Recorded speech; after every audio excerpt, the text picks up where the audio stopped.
A farmer had an old ox who worked tirelessly in the fields. One day, the farmer thought, "Let me give my ox a holiday as a gesture of gratitude." The ox started dancing with joy, and the villagers laughed so hard they could barely stand. The next day, the farmer said, "Come on, Mr. Ox. Let's plow again." The ox replied, "But yesterday you said it was Thanksgiving. Shouldn't that cancel today too?"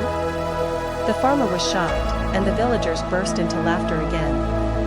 Finally, the farmer explained, "Thanksgiving means showing gratitude from the heart, not quitting work." The ox nodded and said, "Fine, but once in a while, a holiday counts as gratitude too."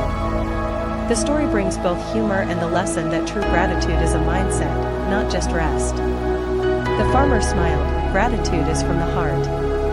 The ox replied, "Perfect, then thank me with a day off every weekend."